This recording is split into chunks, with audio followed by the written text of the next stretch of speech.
네, 안녕하세요. 이광현 한의사입니다. 오늘은 우리 국민 700만 명이 넘게 치료받고 있는 고혈압에 대해서 알아보도록 하겠습니다. 심사평가원 작년 자료에 보게 되면은 작년 한 해 동안 고혈압으로 치료받은 사람이 706만 명이었습니다. 그러니까 전 국민의 14%가 고혈압으로 진료를 받은 것이었죠. 진료비는 4조 한 3천억 정도에 달했죠. 굉장히 많은 돈이 이 고혈압에 대해서 지출이 된 거죠. 혈압은 여러 가지 원인으로 인해 가지고 높아질 수가 있습니다. 혈압이라고 하는 것은 동맥 혈관 벽에 느끼는 혈액의 압력이라고 얘기를 할 수가 있는데, 우리나라 성인 인구 약 30% 정도가 혈압이 높아진 고혈압이 있는 것으로 추정이 되고 있습니다. 전체 진료를 받은 사람은 15% 정도나 되니까요. 이 고혈압은 치료하지 않게 되면은 우리가 흔히들 말하는 중풍이나 심장병, 신장병, 그리고 동맥경화 같은 치명적인 합병증을 유발할 수 있습니다. 따라서 30세 이상의 성인들은 정기적으로 혈압을 체크해 가지고 혈압의 조기 진단과 조기 치료 그리고 관리를 통해서 합병증을 예방하는 것이 중요합니다. 고혈압은 초기에는 자각 증세가 별로 없기 때문에 고혈압인지 아닌지 모르고 지내는 경우가 거의 대부분입니다. 또 혈압이 상당히 높더라도 이렇다 할 증세가 나타나지 않는 경우가 많기 때문에 혈압을 우리가 흔히들 침묵의 살인자다라고 이렇게 얘기를 합니다. 고혈압의 진단은 몇 가지 이제 방법이 있습니다.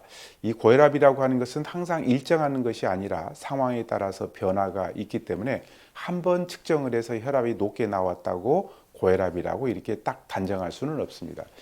혈압은 주간, 야간에 따라서도 변화가 있고요. 또 활동 양, 기후, 계절 여러 가지 요인에 의해서 조금씩 변합니다. 일반적으로 혈압은 아침에 높고 낮에는 좀 감소하고요. 밤과 수면 중에는 가장 낮아집니다.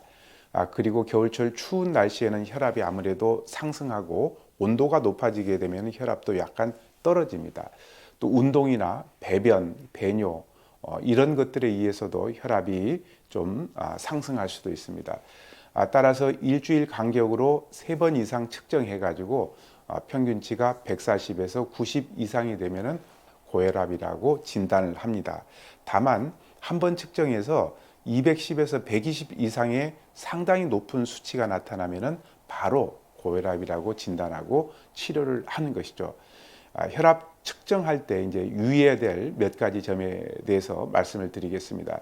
혈압은 활동, 기호식품을 먹었느냐 안 먹었느냐 또 이제 자세에 따라서 변화될 수 있어서 정확한 혈압을 측정하기 위해서는 몇 가지 사항을 준수해야 되는데, 혈압 측정 30분 전에는 담배를 피우거나 커피 같은 걸 마시지 않고요.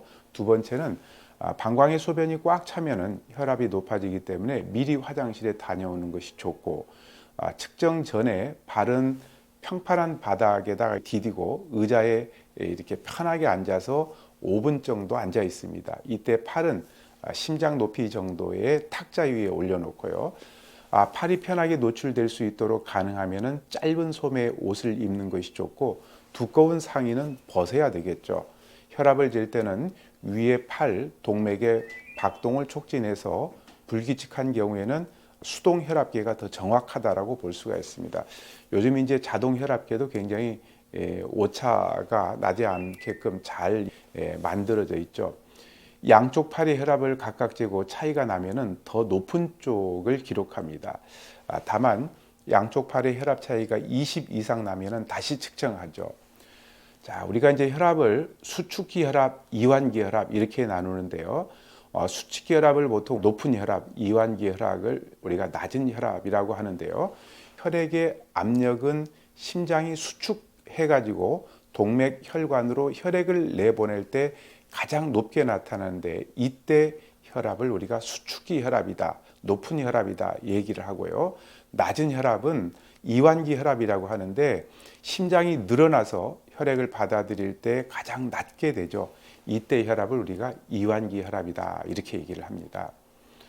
자, 혈압의 분류를 한번 볼게요. 우리가 정상적인 혈압이라고 하는 것은 120에 80, 그러니까 수축기 혈압이 120, 확장기 혈압이 80. 그리고 이제 경계 혈압은 120에서 140 그리고 80에서 90. 그러니까 120에서 80이 정상 혈압인데 140에서 90 그 사이에 있는 혈압이 경계 혈압이고요. 일기 고혈압은 140에서 159, 그 다음에 확장기 혈압이 90에서 99, 그리고 2기 고혈압은 수축기 혈압이 160 이상, 그리고 확장기 혈압이 100 이상일 때 우리가 2기 고혈압이다 얘기를 하는데 그 표를 한번 살펴보시면은 잘 이해가 될 겁니다. 고혈압의 원인에 따른 분류를 하게 되면은요, 고혈압의 발생 원인에 따라서 본태성 고혈압과 2차성 고혈압으로 나누는데 우리가 본태성 고혈압을 1차성 고혈압이라고 하죠. 본태성 고혈압이라고 하는 것은 원인을 잘 모르는 고혈압입니다. 전체 고혈압 환자의 90% 정도를 차지하죠. 현재는 유전이나 짠 음식, 또 이제 비만, 또 스트레스나 흡연, 음주, 또 운동 부족 이런 것들이 원인으로 알려져 있죠. 또 야심적이고 공격적이고 성급한 성격을 가진 사람들에게 잘 발생이 됩니다. 이런 여러 가지 원인들에 의해 가지고 이 1차성 고혈압, 본태성 고혈압이 생기게 되는 것이죠. 2차성 고혈압은 특별한 원인에 의해 가지고 생기는 고혈압입니다. 대개 이제 어떤 질병 때문에 생기는 경우가 많죠. 고혈압 환자의 10% 정도 차지를 합니다. 대개 이제 신장 문제 또 이제 경우에 따라서는 임신이나 내분비 질환 또 이제 약물 이런 것들에 의해서 생길 수가 있습니다. 특히 이제 만성 신장 질환이나 또 이제 또 임신 그다음에 쿠싱 증후군 또 수면 중 무호흡증은 뭐 이제 여러 가지 질환으로도 올라갈 수 있는 것입니다. 유전과 고혈압은 밀접한 관련이 있습니다. 부모님 중에 한쪽이 고혈압이면은 자녀가 고혈압이 될 확률이 50%가 높고요.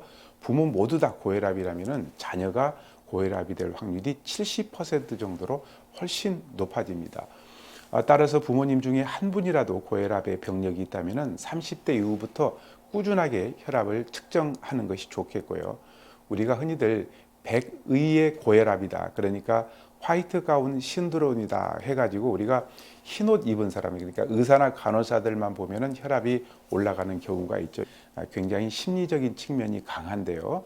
이런 경우에는 이제 24시간 동안 15분에서 30분마다 자동으로 혈압을 측정을 해가지고 혈압이 얼마나 나오는지 한번 확인을 해보는 것이 좋습니다.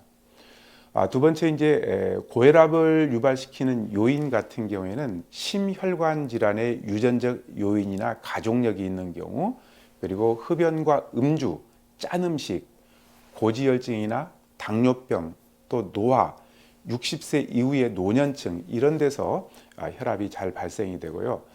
폐경기 이후의 여성이나 평소에 운동이 부족하고 비만한 경우, 스트레스나 화병이 있는 경우, 그리고 소금이나 지방 이런 것들을 많이 섭취하고 그다음에 술이나 담배 이런 것들을 많이 먹는 경우에 따라서는 피임약이나 제산제, 염증약, 식욕 억제제 이런 약물로도 혈압이 높아질 수가 있습니다. 오늘은 고혈압의 전반적인 부분들에 대해서 한번 살펴봤는데요. 이 고혈압이라고 하는 것은 증상이 없기 때문에 평소에 내가 혈압이 얼마 정도 되는지 자주 이렇게 체크를 해보는 것이 중요하겠습니다. 오늘은 고혈압에 대해서 전반적인 상식에 대해서 말씀을 드렸습니다. 감사합니다.